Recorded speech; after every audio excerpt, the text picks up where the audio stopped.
Você já deve ter ouvido alguma dessas frases. Para ter cidadania, precisa do sobrenome italiano. Ah, minha família toda teria que ter, todos os meus antepassados, para que eu também tenha cidadania.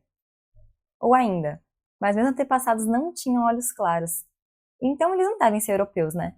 Pois é, essas são apenas algumas das muitas ideias erradas que circulam por aí sobre o reconhecimento de cidadania. E nessa aula eu vou te mostrar o que é mito e o que é verdade sobre esse assunto. Primeiro, eu preciso ter o sobrenome daquele país para ter direito à cidadania. Esse é um dos mitos mais comuns e totalmente incorreto. O sobrenome pode ser uma pista interessante numa pesquisa genealógica, mas ele não determina o seu direito a uma cidadania. O que realmente importa é a comprovação documental da descendência, ou seja, as certidões que conectam você ao seu antepassado estrangeiro. Além disso, com o tempo, muitos sobrenomes foram adaptados, traduzidos e até trocados quando os imigrantes chegaram ao Brasil. Por isso, o fato do seu sobrenome não soar estrangeiro não quer dizer que você não tem esse direito. Segundo, meus antepassados não tinham olhos claros, então eu não devo ter esse direito.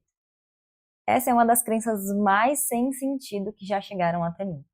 A aparência física não tem nada a ver, não tem nenhuma relação com a sua cidadania, com o seu direito a uma cidadania. Existem traços comuns entre pessoas de uma mesma origem? Sim. Mas cor dos olhos, do cabelo e da pele não influenciam em nada esse seu direito. Até porque no Brasil nós somos um país de pessoas muito miscigenadas. O que realmente importa é a linha de sangue comprovada por documentos. Terceiro, todo mundo da minha família precisa ter a cidadania para que eu também tenha. Outro mito, o direito à cidadania é individual.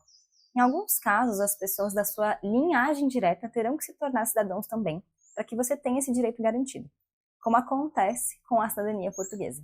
Mas em outros, como a cidadania italiana, você pode ser reconhecido italiano, ainda que o seu pai, seu avô, seu bisavô não sejam reconhecidos. Seria como pular gerações. Mas claro que se alguém da família já passou por esse processo, pode facilitar muito, porque a parte dos documentos já foi levantada. Mas o direito é seu, de forma independente. 4. Preciso falar o idioma daquele país para conseguir a cidadania?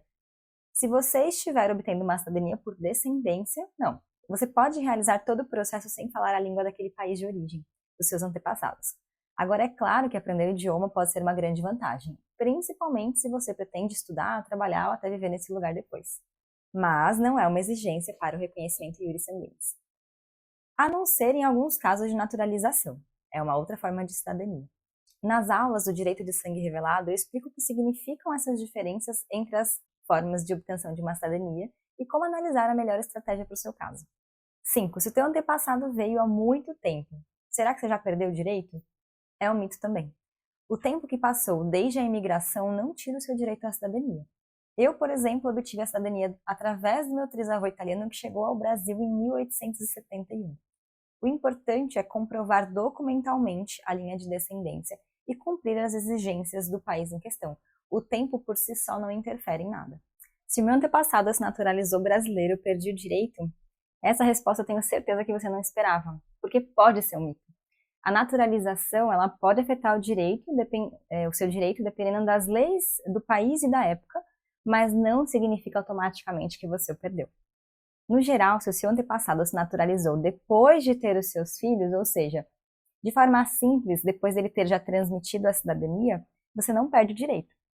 Caso ele tenha se naturalizado antes disso, seja comprovado através de documentos oficiais, bem, aí provavelmente sim.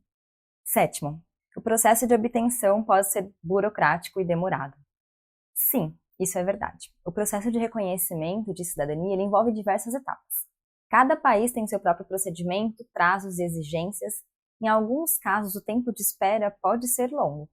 Mas isso não significa que seja impossível. Significa apenas que é um processo técnico que exige paciência, organização e a orientação correta de um profissional. O primeiro passo é ter certeza se você tem o direito à cidadania.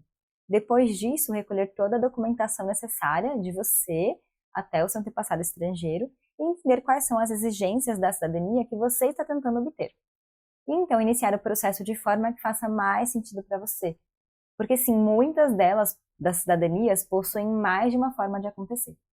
Oitavo, para ter direito à dupla cidadania, preciso dos documentos do meu antepassado que veio de outro país.